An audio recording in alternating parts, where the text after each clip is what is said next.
Okay, so have you ever been on one of those dates where it's going so badly you're just thinking, oh my God, this is going to be a story? You mean the kind of story you tell at parties to make people laugh? Exactly. Yeah. But also makes you think, what was I thinking? Why is dating such a minefield? And this is actually perfect because today we are going deep, deep, deep into the wild world of terrible first dates. Should be interesting. I specialize in social dynamics, and first dates are a gold mine when it comes to observing human behavior. Our listeners sent in stories about their most cringeworthy, awkward, unbelievable first date experiences. And let me tell you, these are something else. I can't wait to get into it. First dates are all about first impressions. It's like this high pressure social experiment where everyone's trying to put their best foot forward, which, well, we'll see how well that goes. Yeah, putting your best foot forward sometimes means tripping spectacularly.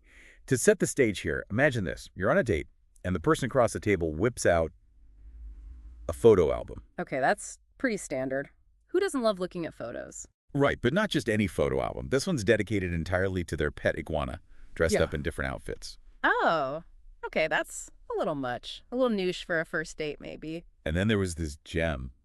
Imagine being on a date where the person spends the entire time comparing you to their ex, who, by the way, they claim was psychic. Wow. Okay, so already we're seeing some interesting themes.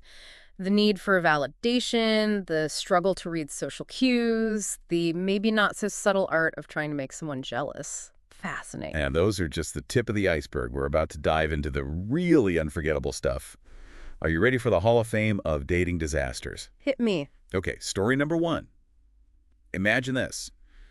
Romantic dinner, mood lighting, everything's going great, right up until the date whips out a harmonica and proceeds to serenade our listener with a self-composed love ballad. Wow. Okay, first dates are definitely about putting yourself out there, but a self-composed love song on a first date, that might be a little much for most people. Yeah, especially after knowing each other for all of, like, 20 minutes. Exactly. This is actually a great example of what I was talking about earlier, misreading social cues. This person probably thought they were being romantic, but it totally backfired. It brings up a question, though. Why didn't the listener say something? That's what I'm wondering. Was it a fear of being rude? Or maybe just being so stunned you don't know how to react? It's a common dilemma on first dates, wanting to be liked, but also wanting to be genuine. This story definitely highlights that tension. All right, buckle up, because story number two is a wild ride. Our listener goes on a date at a bowling alley. Sounds pretty normal, right? Sure, bowling alleys are fun. Classic date night. Well, not this time. Mid-game, their date gets into a screaming match with the pin-setting machine. Wait, seriously, they got into an argument with a machine? Oh, yeah. Full-blown, red-faced yelling, the works. It was apparently very one-sided. This is a good reminder that you never really know what someone's carrying with them. Maybe they had a bad experience with a bowling alley in their past, or maybe they just have a really short fuse. Who knows, right? But definitely not first date material. I'd say second, third, or any date material is questionable there. All right, last but not least, this story left us speechless. We're talking a coffee date. Simple enough until the date whips out their phone and starts showing pictures.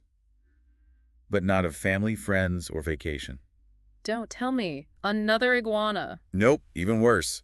Pictures of their toenail clipping collection. Organized by size, apparently. Okay, now that is just beyond. I'm actually speechless. That's a whole other level.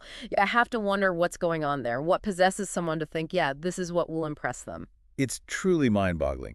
But, as crazy as these stories are, it kind of makes your own bad date stories seem a little less intense, right? Absolutely. Everyone's got a dating horror story or two, but these stories aren't just for entertainment. They teach us about social boundaries, expectations, and the importance of self-awareness. Totally. It's like a crash course on what not to do. Yeah. But also a reminder that dating's ultimately about connection.